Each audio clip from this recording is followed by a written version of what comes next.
हमारे साथ है जलदाय मंत्री महेश जोशी जी। महेश जी, कल राहुल जी राजस्थान से गए हैं, हरियाणा में प्रवेश कर गए हैं, लेकिन जिस तरीके से वो सभी को गले लगाकर दिखा के गए, एक तरीके से मैसेज ये था कि सभी नेता महत्वपूर्ण हैं, क्योंकि कोई इक्का दुक्का नेता नहीं, वो सभी नेताओं को गले लगाते हुए दिखाई दे रहे थे। कार्यकर्ता सभी महत्वपूर्ण। देखिए, आला कमान के लिए पूरी पार्टी एक होती है। छोटा कार्यकर्ता भी महत्वपूर्ण है, बड़ा कार्यकर्ता भी महत्वपूर्ण है, नेता भी महत्वपूर्ण है, हर नेता महत्वपूर्ण है, हर कार्यकर्ता महत्वपूर्ण है। राहुल जी ये संदेश देने में पूरी तरीके से सफल रहे हैं कि पूरी राजस्थान की कांग्रेस और एक एक कांग्रेस जन उनके लिए महत्वपूर्ण है और हर कार्यकर्ता का वो ध्यान रखेंगे। मैं समझता हूँ लगातार इसी तरीके से आगे कार्यक्रम चलते रहेंगे।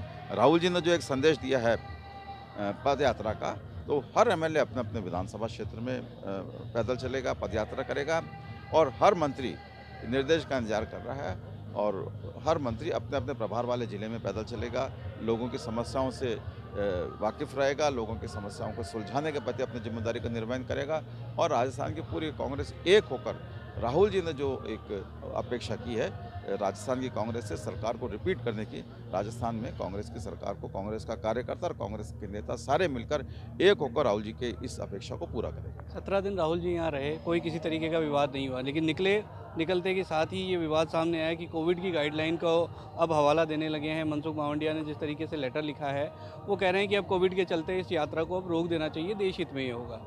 देखिए, कोरोना को लेकर पहले ही गलती नहीं है केंद्र सरकार। पहले जब कोरोना का फर्स्ट वेरिएंट आया था तब भी गलतियां करी केंद्र सरकार ने, इंटरनेशनल फ्लाइट्स को नहीं रोका। अभी भी अगर केंद्र सरकार गंभीर होती तो चाइना से रोकती, चाइना लोगों का चाइना जाना प्रतिबंधित करती, लेकिन कोई चिंता नहीं है। केंद्र सरकार को कुल मिलाकर चिंता राहुल जी की यात्रा को लेकर है। राहुल जी श्रीनगर नहीं जा पाए इस बात को लेकर है। प्रधानमंत्री जी स्वयं बौखला गए हैं। प्रधानमंत्री जी को उम्मीद नहीं थी कि राहुल जी को इतना ज़बरदस्त रेस्पॉन्स मिलेगा। आप बताइए, चुनाव में उनकी एडवाइजरी कहाँ गई थी?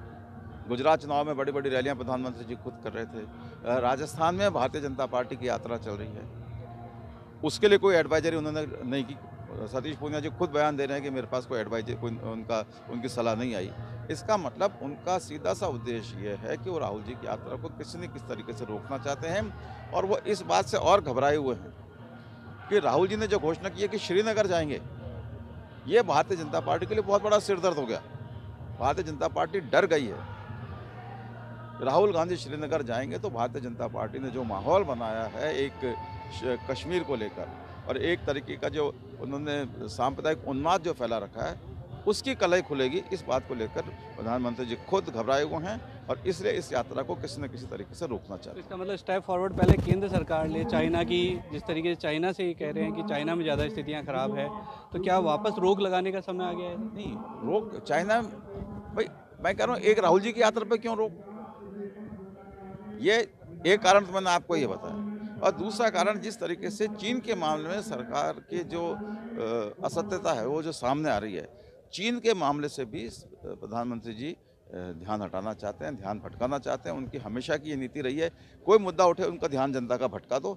ये भी इसी कड़ी में ये एक तीर से दो शिकार करना चाहते हैं। वो जो सांप्रदायिक उन्माद जो बना रखा है उसकी कलाई नहीं खुल जाए और चीन के मुद्दे से लोगों का ध्यान हट जाए, इसलिए प्रधानमंत्री जी और उनकी पूरी सरकार राहुल जी की यात्रा को रोकने पर लगी। अंतिम सवाल सर, अभी प्रोग्राम आज लालचंद कटारिया जी ने किया है, क्या अब आप लोगों पर भी दबाव रहेगा कि इस तरीके के बड़े प्रोग्राम सभी मंत्रियों को अपने क्षेत्र में करने? हम सब खुशी के साथ कार्यक्रम करेंगे, दबाव से नहीं करेंगे। हम सब खुशी के साथ कार्यक्रम करेंगे और पैदल चलेंगे। महेश जोशी थे, साफ तौर पर कहते हुए नजर आ रहे हैं कि जिस तरीके से कोरोना को लेकर केंद्र सरकार बात कर रही है, उसमें कहीं ना कहीं चाइना में जो चाइना जिस तरीके से घटनाएं कर रहा है उसको ध्यान डाइवर्ट जनता का करे, इसके लिए भी। और अगर चाइना को लेकर कोई निर्णय लेना है, कोरोना को लेकर कोई निर्णय लेना है केंद्र सरकार को, तो वो सबसे पहले उन फ्लाइट्स को बंद करे जो चाइना से यहाँ आ रही है। जयपुर से ईटीवी भारत के लिए अजीत शेखावत।